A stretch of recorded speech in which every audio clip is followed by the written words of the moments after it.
good evening, and welcome to Tea Time.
Everybody, welcome to Tea Time. I'm so glad you're joining me. It is May 29th. It is Memorial Day. So I'm sure everyone appreciated their day off and remembering those who served and who we lost.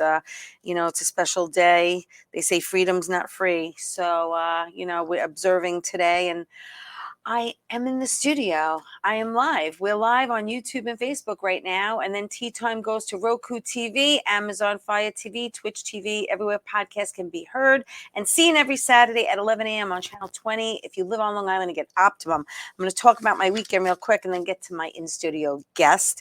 Friday, I was here at beautiful Paradise Studios for the open mic. So every Friday night, Bobby runs a wonderful open mic. It is the best open mic on Long Island. 8 to 8:30 is trivia. 8:30 to 9:30 is an open mic. And then 9:30 till whenever is karaoke. So if you're in the neighborhood or around the neighborhood or you want to take a ride to Long Island, this is the place to come to. It was a lot of fun. Saturday, I really was going to go see my future son-in-law play at the Third Rail. But I'll be honest with you, I was really wiped out and I just stayed home and I just chilled and relaxed. And then yesterday, my girlfriend Kim had a nice barbecue in Hicksville, and it's always nice seeing my friends and hanging out and, starting off the summer, with a barbecue and a fire pit and just drinks and friends and laughs. So listen, I want to get to my guest because I'm excited he's here. Like last week I had Squeegee, and he's in That Boy with me. And so is Carmine. So oh my God, Carmine, how do you say your last name? Elvezio. Okay, because I was saying it differently. I was practicing at home. I'm like, I don't even know if I'm saying it the right way.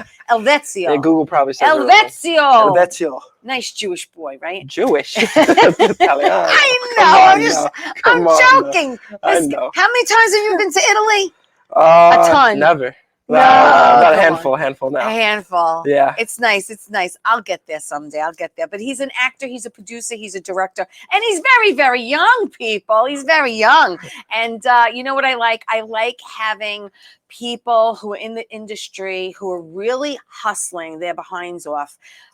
And really building a resume, which is, what you're doing. Well, thank you. And so I want everyone to get to know you. You're originally from Oceanside, right? Yeah. Went to Oceanside High School. Yeah, Oceanside High School. Yeah. Went there. And when you were in school, did you play sports or were you part of the theater? Yeah, so at first I did a lot of baseball and basketball. I was doing that all throughout like elementary school, middle school.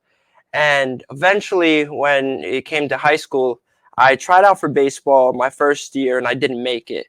And after that, and I was doing it like outside of school, playing it with other friends and everything who were a part of the team. Right. But so at that time, I thought to myself too, I was like, I don't really, like next year I can try harder all throughout the summer this year to work hard to try out again, or I can like change my path. And I was already doing theater with some of my friends in high school, right? So they were like, why don't you join our theater club? They were doing the Thespian Society, so I was like, why not? And I started auditioning for some of their shows, and I got a role of LeFou in Beauty and the Beast. Oh, cool. And that was like my first role at high school, and that's when I was like, okay, I'm gonna take this more seriously. Really? Yeah. So then that's when I just like swapped, and I was like, I'll play baseball on the side.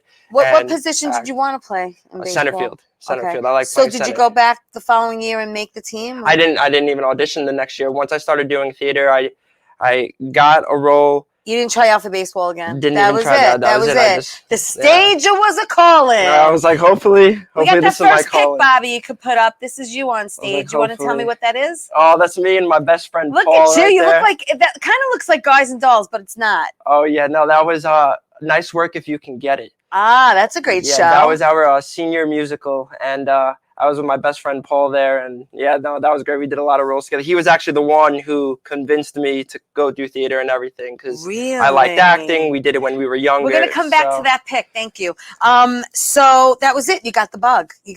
Yeah. And how did your parents feel about you getting the bug? No, they liked it. They always wanted me to pursue whatever I was happy with. They liked how when I was doing baseball, my love for it made them come out and come support me and go to all the games when we won our championships. They were there rooting for me in the all-star games and stuff. So they were all supportive. So once it swapped to the arts, they were there at all the shows, really interested in it because my dad always loved movies. So it was good. We were always able to bond over that. That's good. That's great. And then so after high school, you decided to study acting. So tell everyone what school you went to and where. I went to the New York Conservatory for Dramatic Arts. It is an acting school in Manhattan. I was on like 19th Street between 5th and 6th Avenue. It was a great acting school. I went there for 2 years to get an associate's. And it was just fantastic. I got to just hone in and focus on just acting, which is what I wanted to do. Right. I was like, I don't want to focus on anything else but what I want to pursue. And that was good. They just focused on audition prep, how to be on set, all that. I loved my teachers, Kevin Bresnahan, Marcus Giamatti. They were fantastic in helping just show love in everything that I was doing. But how let's get down to the nitty gritty. How grueling were some of the classes and some of the assignments? I mean, because there was one that you were telling me how you had to like swap out characters. Like you had to know like every character at one point. Yeah, like sometimes for assignments, like a midterm once, we had to memorize both characters of a scene. So it was a guy and girl, but we had to memorize the whole scene of both lines. And then they would be like, okay, you're going to read as the guy, the other person reads as the girl part, and then all of a sudden you'd sit down, a few other people would go, and they say swap.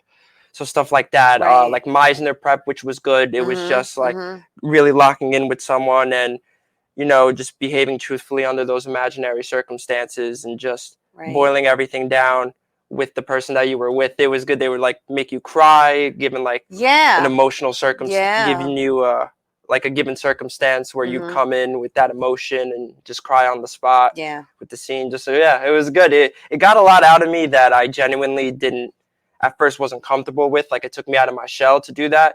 But it was something that I was ready. It's not easy. I don't think it's easy for anyone to try to go somewhere where, you really need to tap into a whole other realm. You know what I mean? And it was good though, because before that, I really wanted to learn how to dive into those certain roles to really get there and have those emotions always heightened on screen, but not make it look dramatic or overplayed or something like that. So just be real with it. Do you find comedy versus drama one easier than the other? Oh, well, I love comedy. Like, I know. Growing up, I always the roles that I was casted in was always a comedic role, comedic relief. Yeah. So that's always where I was going in, but I wanted to go to school for dramatic arts to then learn the other side of it. And I thought that was great. It actually enhanced my comedy, if anything. And I've been told, and I know that when you start out in theater, it's a little easier to do everything else. You know what I'm saying? I mean, you and I know from doing shows together, which we're going to talk about, the last person in the last row has to hear you. Right. You can't always rely on tech. Right. Because you can lose it. Right. You know what I'm saying? You got improv in the moment. Something could go wrong at any point. Exactly. And we've done that. Oh, yeah.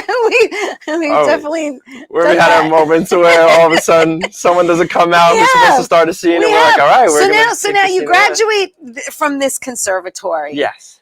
Do they try to set you up with any kind of agencies or any kind of anything at all to get little toe in the door, not even a foot, but a toe. So the school came together and they make everyone who is a part of the film program a final reel. So they'd make everyone a reel, a little snippet. I had like a little murder. I don't think I submitted it for this show, but it's if you look at my Instagram, I submitted it's like a murder monologue that I had. I've seen it. It's excellent. Thank you. And Yeah. that was made from the school and the production team that came with it. Actually, Pat Stoffer, who was a part Oh, of I Bat love Boy, Pat. he Yeah. was an alumni of my school, and Yes. he created the team of 186 Productions, Oh, that's so who cool. now films the final reels for the school. Nice. So they film the final reels, and they all come out beautiful. Yeah. And yeah, so that is like a really good thing that they give all their It's actors. a good jumping point. Because when you apply for anything, they always ask for headshot, resume, and if anything, a reel. And IMDb. You have to be on IMDb, headshot, and a reel. Yes, Yeah. I need to update. Yes, you do, because, mine you know, significantly. But you're not the only one who's had like a little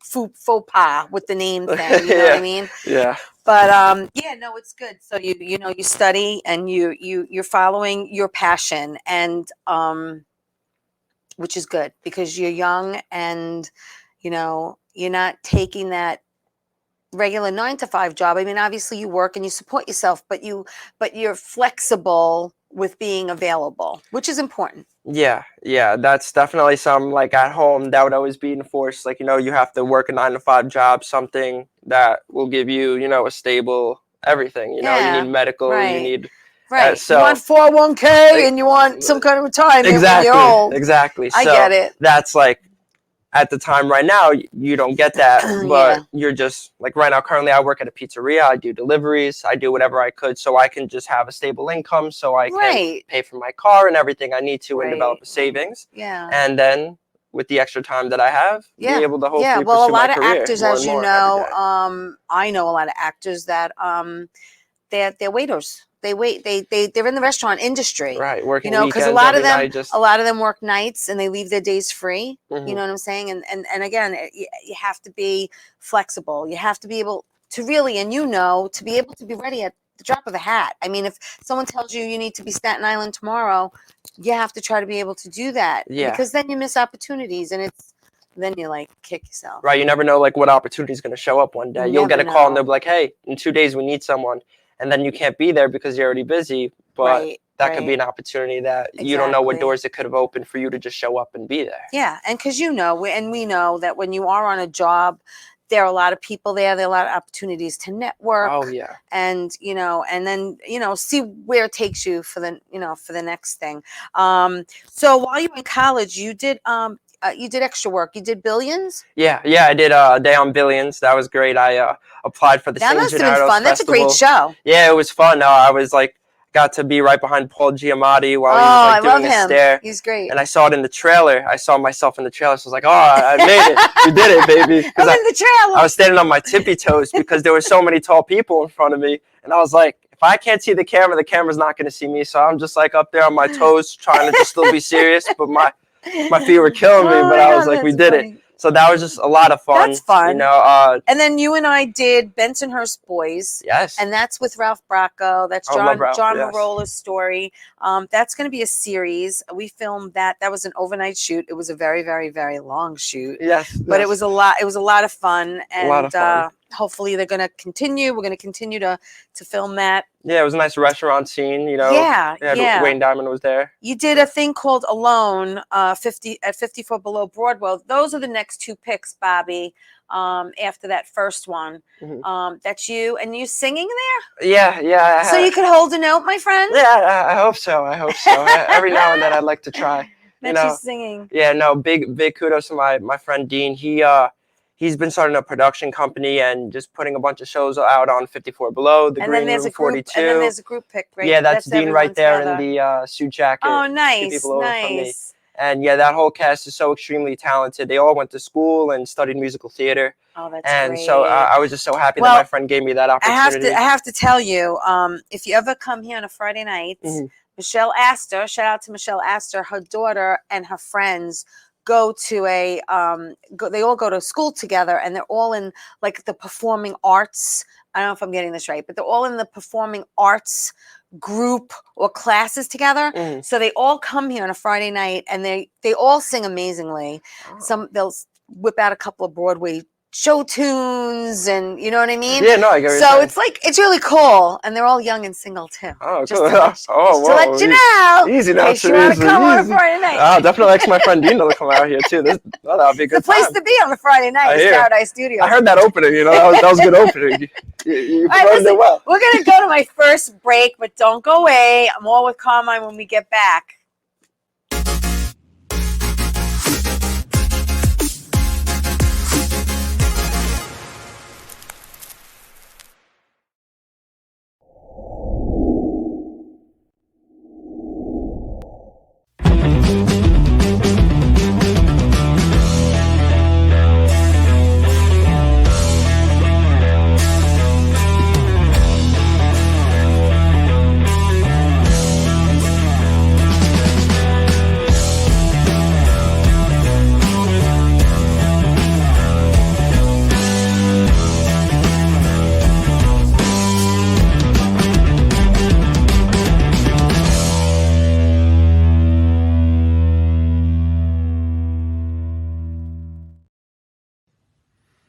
Well, hi there, Theresa. It's John York from General Hospital. I am just checking in because apparently you have a great talk show called Tea Time on Strong Island TV. I want you to have continued great success and have a lot of fun. It sounds like you're having a lot of fun, and that's pretty much the key to everything, isn't it? So continued success. I'm proud of you. Have a great day, Theresa. Bye.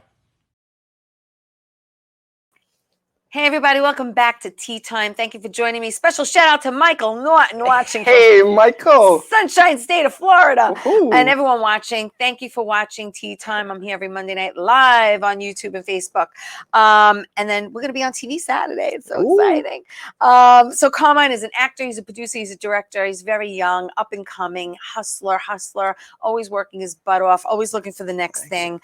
You know, and this is what you do. This is what you do when you have the passion to be, you know, an actor and be out there. So the next thing you did was Out of Order. Now, before Bobby puts up the pic, Out of Order is a movie, and you in it, and Ray was in it, and a bunch of other people were in it, including Nick Singh, and I was supposed to be in it. I know. And what happened is I had COVID for the second time, and I was not positive anymore, okay? But the doctor said that you can still keep showing a positive test even though you're negative, and they would not let me on set without a negative. I could not step foot on the set, and I'm telling them They tested you on set, right? so. And they because he said it could stay for months, but you're not positive anymore. And I go, I understand that. So you got to do the movie Out of Order that starred Brooke Shields. We got a picture of you and Brooke. There you are. Hey. Yes. No, that was an amazing film to be a part of. Huge shout out to Ray Negron for that too, though, because without him, he was just in the mix. He became a jury member and then offered the role. They needed more people and then to be the a part next of the pick production. is Luis Guzman. There he is. He was there too, correct? Oh yeah. It was great to just all week to I love him. hang out with him and hear what he had to say about all the scenes, take by take, and just taking what he had to say. Like there was an airplane flying at one point or a dog barking. He's like, we can't use that take. So just to hear that, and when I move forward with what I'm doing, to know if stuff like that happens, you know, they'll move forward. It is all a learning experience, my friend. Tell me about Displaced. It's a short film. Yes. Luis Onsemi Guzman was one of the producers on Out of Order, and we met on set for Out of Order. And after that, I was in Italy, and I got a message saying, hey, we need people to play extra roles for this film. And I was like, I'd love to come out. So it was at the same location. We went down there, and it was great. Italy? Staten Italy? Staten Island? They call it Staten Italy. Oh, really? I like that. Yeah, they filmed Out of Order in Staten Island. Yeah, Staten Italy. So we went over to Staten Italy to the courthouse, and that was a fantastic production too, because talking to the so this is his son. Yeah, he was one of the producers I on the didn't production. know that. So he's in the industry too. Yeah, and Tiffany and what's Hodges, his name? Semi Guzman. Semi. And Tiffany Hodges was the writer, and the story was fantastic. Nice. I was able to, even though I was an extra, I was able to relate so much to it because my grandpa Sal did a very similar situation. So yeah, it was really cool to be a part of that production. You know, it's nice when you get a phone call You know what I'm saying? And Yeah. they're like, come be part of it. Yeah, Isn't because it that's nice? all you want to do. Like as an actor, you I just want to help know. bring stories to life. That's all it is. So Then you did a mutual friend of ours, Chris Mormondo, Chris Romando, yes. who is actually coming on the show next week. Ooh, He did something called Judge No Book by Its Color. Yes. And you were in that. Tell me about that. Yes, I played the son of Angelo. We're two hunters on the property of a mob boss. Uh-huh. You'd have to see the film to find out what happens when we Right. wander onto a mob boss's Yeah. property. But Yeah. yeah, that is the situation that happens for the film, and it was just a pleasure to work with Chris Mormondo. He's you know, great. He's a great He's great. trained Chris actor, and I met on director the set. of the production. Yeah. Chris and I met on the set of Gravesend. Yes, a part of Willie Gravesend. DeMayo's baby, and he Baby. is fabulous. And then we worked in Jersey together. Fran Drescher was there that day, and we worked together. Oh, that that was day. Oh, wow, yes. Yeah, it was great. And then we worked with him again because after Judge No Book by Its Color, you and I worked on Everybody Loves Charlie, yes. which is based Charlie on Santoro. our friend, Charlie Yes. Santoro, who works for the Yes Network. It's his TV sitcom that hopefully is going to get picked up and continued. And you, play Charlie's grandson. Oh yeah, it was great. We have a fantastic office scene together, and it's just a lot of fun. It was. I was just so happy. It was so rewarding to see Charlie. I think those are the next two picks, Bobby, if I'm not mistaken. It was just so. That's the whole cast. That's when we were done shooting that day. That's the whole cast. That was the end of the shoot. That's the entire cast. Yes, Joshua. Shout out to everyone there. Oh, they're squeezing. Oh, that's okay. We'll go back to that one. Yeah. But yeah, no, Charlie. I was just so happy for him. He did a great job memorizing all those lines. Let me tell you something. I've never heard him yell, and I've never heard him curse. So the first time I heard him yell and curse at the tape, I'm going to try to get Charlie on the show. But the first time I heard him curse, and I was like, is that Charlie? Oh, that was so I was like, funny. what? Is that him? But let me tell you something. He's so funny because the first thing he says is, I'm not an actor. Oh, that's a signature line. He works for the Yes Network. It's based on his life. And he's like, I'm never leaving my job. And he's like, but I'm not an actor. But you have your own sitcom. It's like, I'm trying to figure it out. Yeah, no, Charlie, he's just a fantastic, just a great, genuine guy to be around. Like, it couldn't happen to a nicer person. But I was like I told Squeege he last week, I want to step in what he stepped in. Yeah. What is he drinking? I want some of that. It's great. But everybody loves Charlie. We filmed that in Brooklyn. It was a fun day, especially, you were there. Squeegee was there. Ray was there. Yeah, a great pilot written by Joshua Williams. Yes, he Josh directed Williams also. wrote Also part of Out of Order.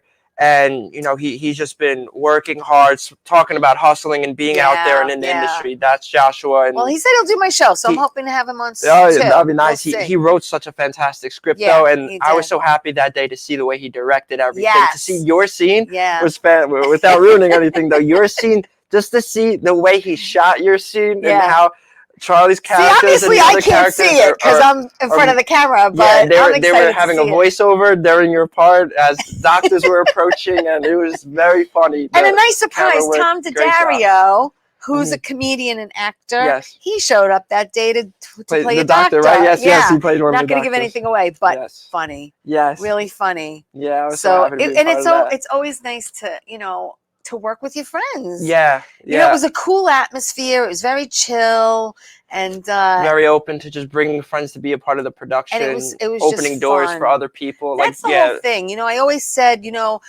if I think of you, and I know you think of me because you had mentioned that we helped you submit something and you mentioned me, which is so sweet. But if we all try to recommend each other and work together in each other's projects, we'll all be working actors. Because a lot of people, they tend to see like it's me versus you, but it's like, no, in the end of the day. First of all, you're a male and I'm a female. So I don't think I can take any role. In this case, it doesn't work. But even in some people where I get it. You have a female friend, right. It's one over the other when that's not the case. Right. Where if you see a role, I'm auditioning for this role, but now they have an opening for another role. Be like, okay, if I'm auditioning for this part, this is what I'm doing. Get a friend to be a part of that part or that part or the next show, whatever's opening. Because you had given me a call the other day, and there's not too many in-person auditions right now. A lot of auditions are self-tape. And when you self-tape, you usually need a partner to read the other role, the other character. Someone has to be the other character so you can respond to that character. So you had called me up and you're like, can I come over and do an audition with you? And I'm like, yeah, because I do it for Ralph Bracco and I do it for Terrell. And I was like, come on over. And it was fun. And we got to play a mother and son, which is kind of close to What we do our on Bat Boy, which we're going to talk about.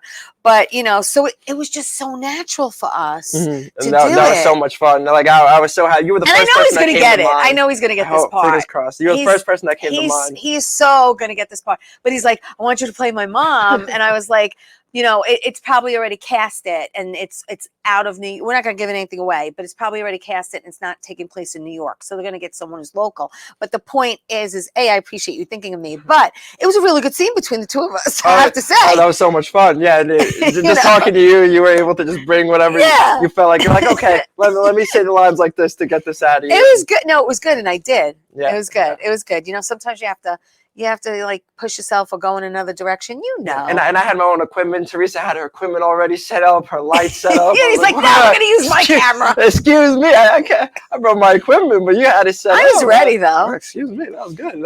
I was well prepared. You know, but how often now are you submitting? I mean, I know, you know, you want Actors Access, Backstage, casting networks. Whenever I could, whenever I see an audition, it's mostly just submitting a real headshot resume and then going back and forth with the person, and then if they ask for something after that, sometimes they'll, like you said, they'll be not in person, but I'll self-submit. Yeah, a lot of it. That'll be the case. I'll self-submit with everything, text back and forth, but then you get declined. It's all about rejection. You got to get used to it. If you're not used to getting rejected, if you want to do this, then you shouldn't do it. Like, you're going to get rejected for a lot of roles that you want. You're going to be like, oh, this role's perfect for me. And then you're not going to get it. Right. So, no, it's true. And then the role you least expect, you'll get. It happens. So you can't, you just need to apply and not think of it like that. It's a crapshoot. If you care about it, you care about it. So, and you know, you definitely do. So what do you have to say to people who are young like yourself and who are trying to do what you do? What do you want to say to them? Because it's so important. Keep applying. When I was done with school, I felt like I was in like a pit of nothingness. I was going into a field that everyone was on the same playing field as me. There's a lot of people who's 20, 21 who just got out of school and they're trying to be an actor, do the same thing. Some of them have a BA, some of them have an associate, some of them didn't go to school, some of them are the uncle of a famous celebrity. You never know, but you just don't know who you're going to talk to, who needs someone. Everyone is not able to apply for everything at the same time. Yeah. So you can apply for something and you might think, oh, I'm not going to get this because a lot of people are going to apply. Meanwhile, a lot of people didn't apply and you get the role. So you just need to, if you care about it, do it. Just that's it. Just follow your passion. You only live once. And talk to, like, the biggest thing is networking. Like, when you're on set, make sure to just talk to everyone, like genuine people on set who you see that are genuine, you have fun conversations with, you want to go out to eat and be friends with, and then the next day they might have something for you to go to, and then I have something for them to come to. You never know. And it's friends giving each other work. You get to be with your friends on set. On top of that, make it happen. So that's like the best. It is, isn't it? I know. And we work together a lot, which I love. And when we get back, because we're going to take my next break, but when we get back, we're going to talk about Bat Boy, a Yankee Miracle, because Carmine plays my nephew. He plays my nephew. He plays Ray Negron as a kid. So stay right there. We'll be right back. Don't go away.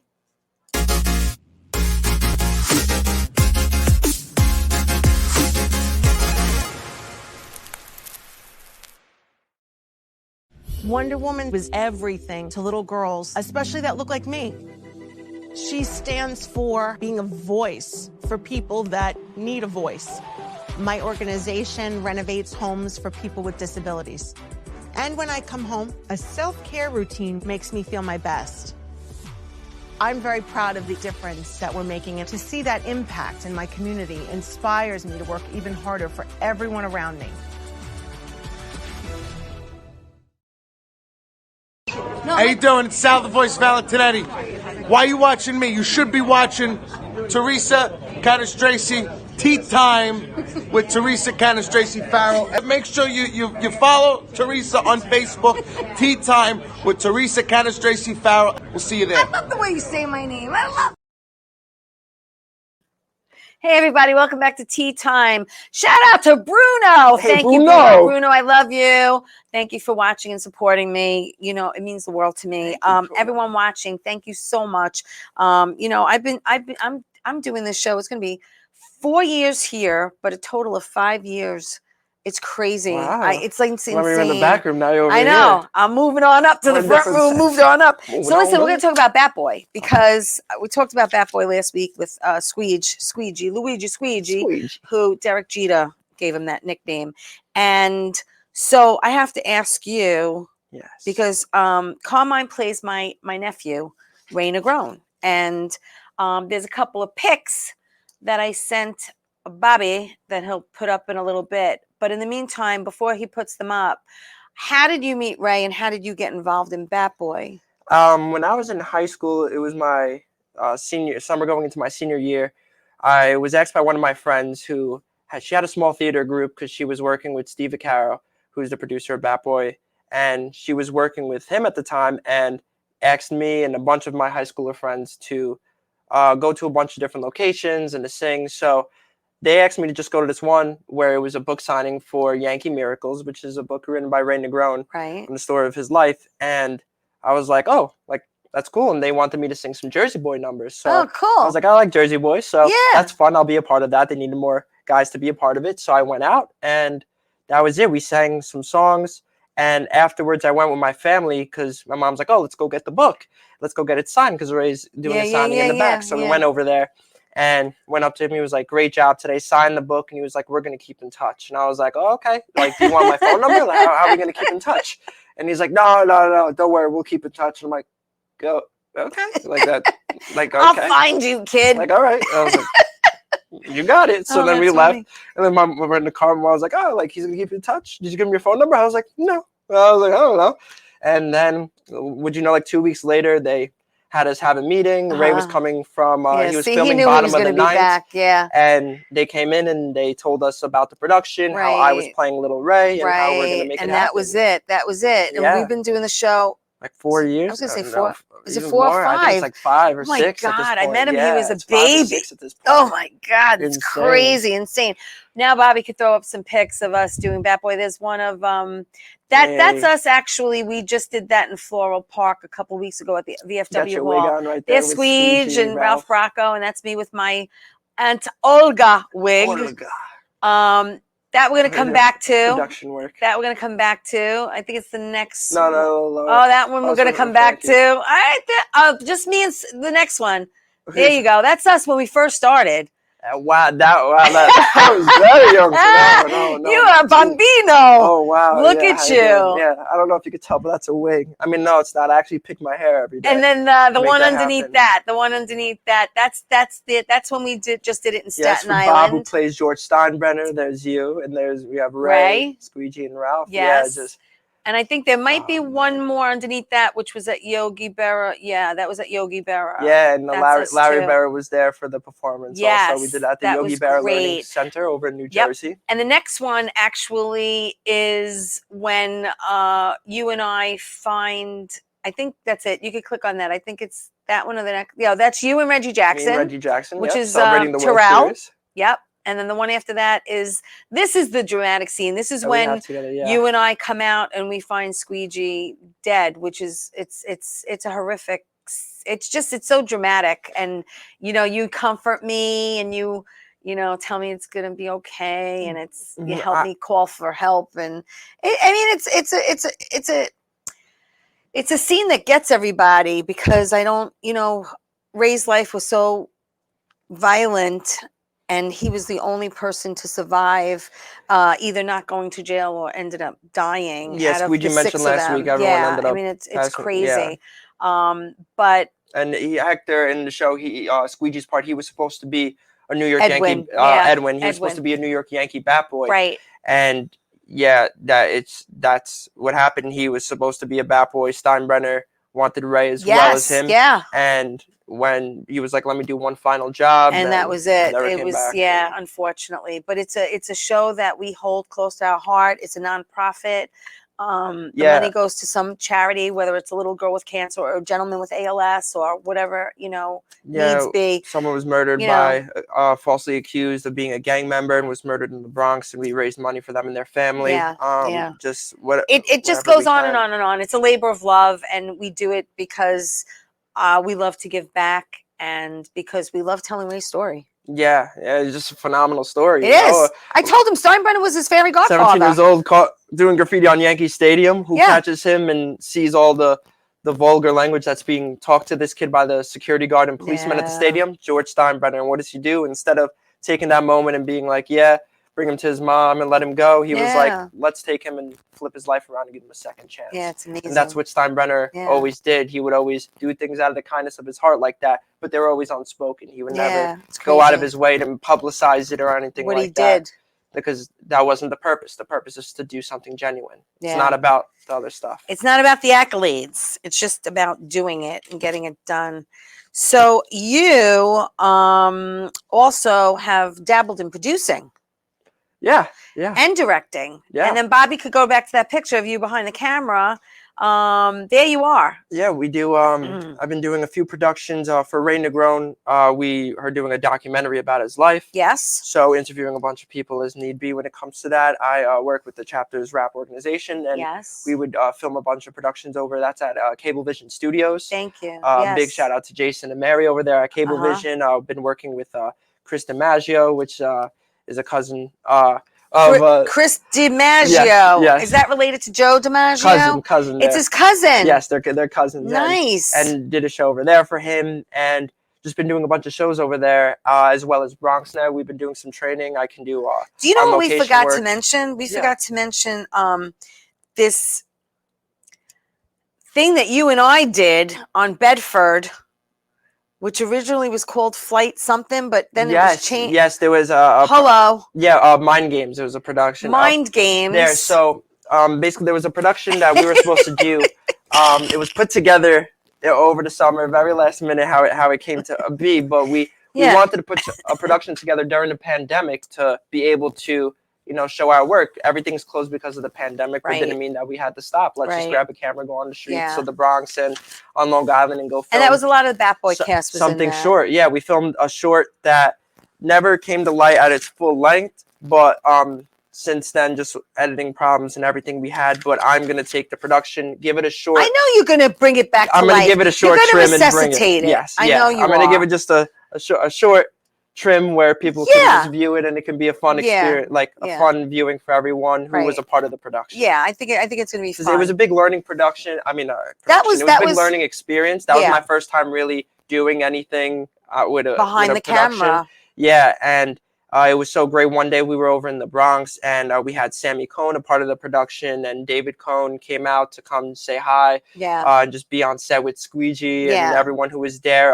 Chaz Palminteri always got cannolis from that bagel shop, so he came down to get cannolis. Was that Gino's? Was that at Gino's? And it was at Gino's, and it was so nice because Chaz saw the moment as it was happening, and Ray was like, "Oh, like continue filming."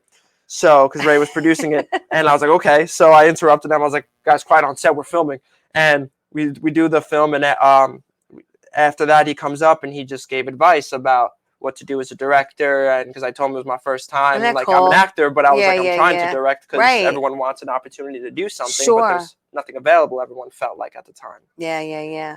But that was it was good. It was fun. It was me and you and Ralph, and I got my girlfriend Grace and Kristen, and we had oh my God, who else was in that? We had like Larry was in it. Larry. Who else was in that? We had a bunch of people. Yeah. We filmed at my house. Gindanapolis. We were all over the place, right? Yeah. It was just so good just to do something at that time. Right. Yeah. Because it was a crazy time. Because we were all trying our best to work at the time, but then it just had a standstill. I know. So. It was insane. So again, you said you working with Joe DiMaggio's cousin, Chris DiMaggio, over at Cablevision. You're doing that, and you helped Ray with this documentary, BronxNet. Tell me about BronxNet. BronxNet too. We'll set people up and come to the studio, and we'll have a switcher, sort of like the setup that you see here for the show. Right. Brings people's stories to life. Yeah. And that's what I love to do, because as well as working on camera and being an actor and telling the story, being a character in a production, I like to do it behind the scenes as well. If I Right. can just be a grip, be anything behind the scenes. The past few years, once I finished college, I took that as an opportunity. And I think if you care about being an actor, you should also is just Learn every facet if you can. If you can. everything behind the scenes that is possible, because then when you're being an actor and you're on the other side of the camera, you'll know what's happening on the other side, because it's a lot of hurry up and wait when you're on set. It's like, hurry up, get here, and then you're there, and then it's like, all right, let's wait for 20 minutes because something needs to be fixed. But at least you can acknowledge Right. what needs to be fixed. You know why it's important that we need to wait to fix that, Yeah. to move forward. Right. That's so key. And you could also help. You know, you don't have to just sit there. Yeah, and exactly. if you know and what's we've happening, done and you we've could- done that with you can Bat give a Boy. A hand. lot of us are stage hands, Right. prop masters. Sometimes we have a full crew there, and it's like, all right, guys, we have a full Right. crew. Sometimes it's Everyone- nice and we don't have to worry about anything, but other times we really have to be responsible Like, for guys, what's on stage. if you have a prop that's going to be there on set with you, or a chair, you're bringing it as an actor. That's Add that it. to your list of what That's you need to it. bring on That's with you, it. and be prepared. And then to do that. sometimes each of us are mic'd up, and then sometimes we're not. That's another thing, you know. Yep. And then Everybody's sometimes different. and then and sometimes you have audio issues, you have technical issues, there are issues when sometimes, and like I say all the time, but sometimes when you do live theater. Yeah, I would say, given that it's a traveling show and it's a full non-profit, so all the actors, no one gets a proceeds from the production. We give, like you said beautifully, all the proceeds go to a great foundation every Mhm. time. And yeah, so with that being said, we don't have a consistent amount of people who are there every time. Right. So it might be Yeah. a new person running the Right. board every Yep. time. However, Yeah. we make do with what we have, and we make it happen, and we execute it. So that's what I have to give to Yeah, everyone, yeah. all of our actors Yeah. that step up on that stage. We all go in there well We do, prepared and we do, confident, so we we do. know that whatever happens, we're gonna have a fun time on stage and Yeah. give a fun show for Yeah. everyone. It's and tell Ray's it's story. It's a great story. What's this ESG video football game? ESG, so it is going to be a football game that is coming out to all platforms. That's cool. It'll be maybe not the Switch, but it'll be on like Steam, it'll be on Xbox, it'll be on PlayStation, and it's a football game with the help of Ray Million as well as Nick Singh. They were able to put it all together. If you look up ESG football, they have a Instagram that you can look at on there. They have a website in their bio, talks about the Kickstarter. You have the voice of NBA Jam. He's narrating the whole thing, which it's so awesome, and just telling you what it's going to be about. It's if I had to put in my own words, I would say a My Park meets NFL. Okay. And what are you doing? What's your I got role? in motion capture gear and just got tackled all day as a rag doll. Really? Yeah. Was this really done like with green screens and stuff, or was it? It wasn't green screen. We actually went out over in Jersey and we filmed it over there, and we got in full motion capture Oh, that gear, is the so same that they cool. use for EA and all official production. And yeah, Lamont and Ray, they just do such a great job in capturing everything. They choreographed everything that we needed to do. Yeah. They communicated everything perfectly, made it happen. I was only there for like 2 times. I brought some friends to be a part of the production, which they needed. Cool. So that was a lot of fun. But yeah, big Nick Singh, who's also part of Bat Boy with us, big shout out to him. Yeah. He asked me to be a part of the production, and he's been working on the production and helping promote it. So check out ESG football. Yeah, it'll be a lot of fun. It's I'm pretty sure, rumor has it, it's supposed to be free, but you didn't hear that All from me. right. It's supposed But to be you know free. what's cool is like you playing football and you don't have to worry about getting hurt. Right. Everything was well choreographed. Where Right. I at least knew that I was going to get tackled beforehand, or Right, where they were coming from, because even it though I was so couldn't see choreographed. if they were coming from a different angle. Wow. But it was a lot of fun. It was a lot of fun to just help and make them get their moveset down for the game. And a couple of weeks ago, you, my friend, I actually was invited to this, but it was a Monday.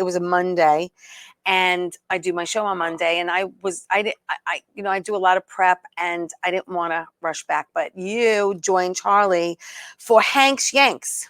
So tell everyone what Hank's Yanks is. Yeah. So that Leo Caputo sets up.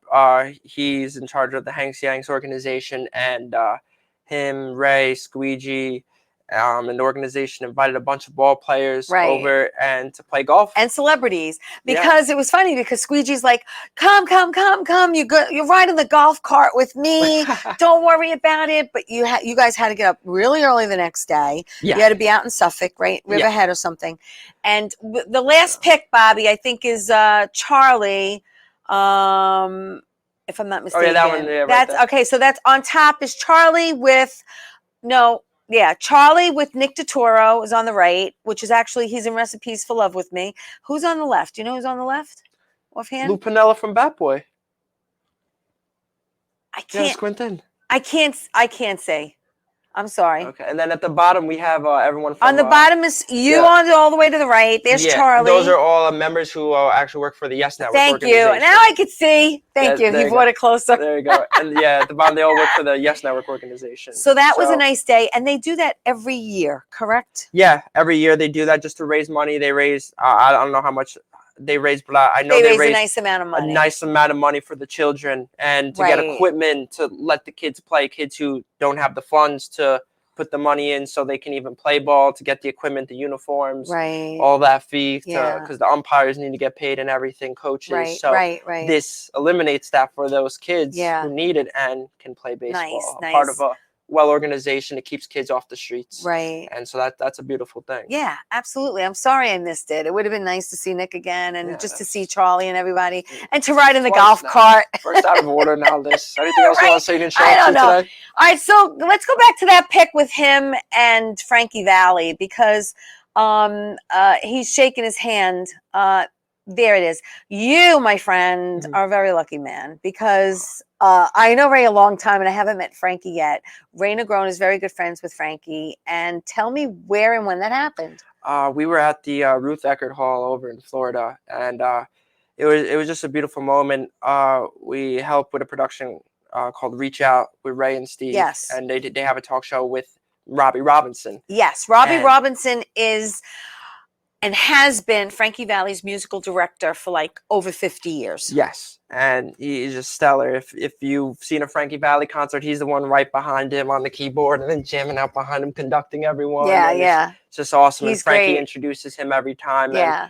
And just working with him, he knows so many musicians, and it's so awesome to be a part of Reach Out because all the guests that come on to just be a part of the show, the musicians that get introduced to all because of him. So that and he's such a good friend. He'll call me for technical things that he might be going through. Robbie's or if great. I'm trying to get him on the show. Always open, and I thank him so much. I'm trying to get him on the show virtually. Mm. He's in LA most of the time. Yeah. But he has his own LA, show Nashville. also. Oh yes, yeah, Jam for Java. Yes. Jam for Java. Come on, Jam for Java. I'm going to send this to him so he sees it. Oh no! Oh yeah! Come on, Jam for Java. Great show that he has. It follows, I believe, Monday nights too, right? Yeah. So Monday nights is rough. I'd have to pre-record. And he has a with Jam him. for Jesus where he has everyone together who actually come to his hometown. Yes. In Litchfield, Illinois. Yeah, He has everyone together. And he's a very, very wonderful man. Yeah. So that was the day when we were over at Ruth Eckerd Hall. Got the chance to also go back with Ray. And I actually met, I shouldn't say I never met Frankie. I did meet Frankie, but I met him many, many years ago. In the early 90s, he was performing in Atlantic City. No, actually, I'm sorry. He wasn't performing in Atlantic City. Frank Sinatra was performing in Atlantic City. And he was there to see Frank. And as I was walking, I go, I think that's Frankie Valli. Oh, wow. And then I was like, I'm not going to miss this opportunity. I was at Harrah's in Atlantic City, and I walked up to him and I said, hello, Mr. Valli. Can I get your autograph, please? And he goes, sure. Are you a Jersey girl? And I go, no, I'm a New York girl. And then I'm like fumbling for something for him to sign. And the only thing I could find was the Harrah's matchbook. Oh, so he signed my matchbook cover. Wow. Yeah. But that was the only time. You saw Sinatra though too. I saw Sinatra. Wow. Yeah. I never knew that. That's incredible. Yeah. Wow, I saw him more than once actually. Wow. Yeah, he was incredible. Yeah. I'm jealous. Old. You forget I don't look that old, but I'm real I didn't know that. Oh wow. You never told me that. That's my Frankie Valli story. But I so wanna just see him again.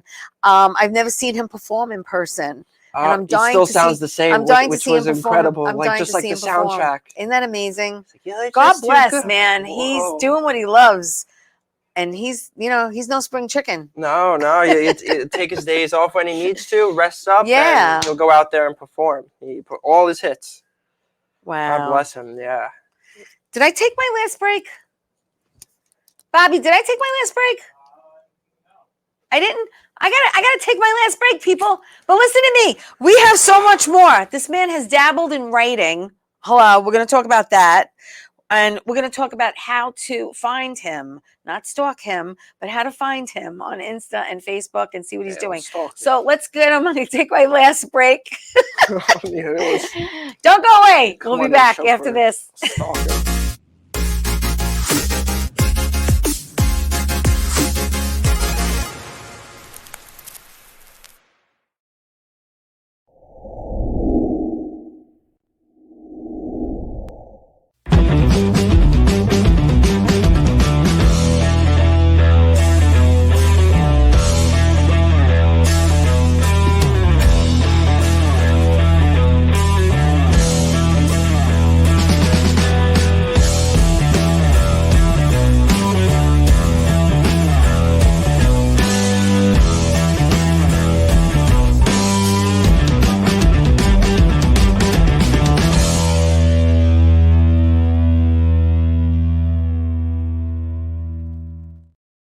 Doc, who's the best comedian you know? Theresa Farrow. And who's the best actress you know? Theresa Farrow. And who's the best cast member in Bad Boy? Teresa Farrow. Who's got the best radio? Teresa Farrow. Doc, who's your favorite guinea? Teresa Farrow. Who are you loving right now? Teresa Farrow. All right, Doc, I love you too, baby. Love you as always. Thank you. Hello, everybody. Welcome back to Tea Time. I'm with Carmine. He is a writer. He is a writer because we're going to talk about writing. He's an actor. He's a producer. He's a director. He's very young, up and coming, hustling his butt off, always doing something between Billions and Bensonhurst Boys and Out of Order and Alone. Displaced, Judge No Book by Its Color. Everybody Loves Charlie. Goes on and on and on. Directed Mind Games, which was a short film that we did over COVID. I just remember that a little while ago. So writing now, you dabbled in writing a little bit. Yeah. What's this episode you wrote for a web series? When we were in college, unfortunately, I couldn't keep going forward with it, but I have a web series. It's under Guido Productions on YouTube if you look it up. Guido Productions! It is a mobster short where basically a bunch of college kids are a part of a mob and they murder someone and their roommate comes home and they were supposed to clean up the body in time, but the roommate's home. Okay. So that's surprise. The scenario. It's a little short on what happens in a situation like that. It was supposed to be a 3-part series that continued from it. So it has an open ending, but all right, but that's good because you left it open to continue it. Yeah, I would love to continue it one day. It was just unfortunate because at the end of college, that my year was the year of COVID. So in 2020, we didn't have our full graduation. We were gonna show all of our final reels and we got gypped of that, and we had like a lot of final classes on Zoom. Yeah. And some of my friends we were let go for spring break, and then they were like, okay, don't come back. Yeah. So we didn't know that it was our last time seeing each other, and that was it. And we're like, that's it. We're not gonna see. So now it's just we'll see each other every now and then. Do you hang out or keep in touch with anybody you graduated with or went to the conservatory with? Yeah. A lot of them, a good amount of them moved into the city. So stayed in the city. Whenever there's an opportunity, we'll always reach out to each other. Right. If there's a role for someone to help out, and we'll always go hang out with each other, which is the best thing. Birthdays. Yeah, it's nice. Weekends and it's stuff. Nice to keep in touch and and see what everyone's doing. The ones that aren't close, I would say, just like FaceTimes, texts, staying on social media, just saying hi. Speaking about social media, where can people find you on social media? I'm Carmine023. That's Carmine, CarmaneCiro. 23. That's on Instagram. 23 at Instagram. That's my main thing that I use, and then that's his main thing. My main thing, and then I will be updating and having my website that I'm making right now on there as well. Oh, great! And all that I'll be updating onto my Instagram. So, awesome. Yeah, and I'll put on my story when I do it. So. Oh, that's good. I'll update everything through there. That's good. Oh yeah, putting everything together real, because I have my real resume headshot, and I was putting it all on the website. That's it. That's it. Finally have it all together. And you're doing your own. You're doing your own website. Yeah. You tech savvy. You're very tech savvy. One of my friends, Dean, he made his own website as well, so he's helping me. That's out. So great. He's like, I know how to make it. That's good. So he's just guide me along, and we'll put it together. So. That's the whole thing. Is I know that there are some people that they won't even look at anything you have unless you have an IMDb or a headshot, or you know what I mean. So it's a matter of putting all your ducks in order, and then that way you have your packet. Your packet is ready to go. Yeah, that was one of my biggest problems, like promoting myself. Like I would love to just be a part of things, but to promote myself on Instagram, to keep posting more and making that website right away, I was a little slow to do that. That was a big problem. You know, that's the thing is, because as actors and as entertainers, we always have to try to put ourselves out there and be relevant. Okay. And in a way, it's like, I don't want to say pimping yourself out, but it's kind of like that, like you kind of have to like push yourself out there and really be your own advocate. Do you know what I mean? Right. So it's okay to overdose on Carmine. Yeah, do you know what I'm saying? I had a lot of my friends recently tell me that, like, yo, you have all these pictures, but why haven't I seen them anywhere? Because my girlfriend's like, you don't have to post everything, and I'm like, I don't post like what I ate for dinner and when was the last time I went to the bathroom. Hello, but I'm posting stuff that's relevant to the industry that we're in. Yeah, they're like, how am I supposed to know that you did a movie if you never posted anything about it? How are you supposed to know? So stuff like that where I have to promote myself more. All the films which we talked about throughout the interview, they're all in post, and they're all eventually going to be coming out soon within the coming year, 2023. I'm excited, very excited. Yeah, keep a lookout for them. Yeah, keep a lookout. Check out his social media. And real quick, I'm sorry, Ralph Bracco, but Murdered by the Mob. I forgot to send Bobby the poster. I'm so sorry. We have it somewhere because anyway, it's my fault. Bayside, June 16th, Murdered by the Mob. Friday, June 16th at Bourbon Street. You could go to murderedbythemob.com. They're going to have bourbon there to get your tickets if you want. Or you can go and call Bourbon Street directly or go to their website, okay? It is a 4-course dinner and a show. It's like going to a wedding. Someone gets whacked and you got to figure it out. It's hysterical. There's singing. There's dancing. It's very interactive. So I just want to put that out there. I will put it on my Facebook page. We're sorry, Ralph. Ralph, I'm sorry. I meant to send the freaking flyer, but I have other things on my mind. But I want to thank you so much for coming in because he usually works on a Monday night, and I grabbed him because he's off and it's the holiday. So I'm glad we finally were able to do this. So happy. This is exciting. Yes, I was like, yay! So I want to thank everyone for watching. So welcome anytime. My door's open. Thank you everyone for watching the show. Enjoy the rest of your day. Have a great week. Tell everyone you love them. And I'll see you next week, everyone. Ciao.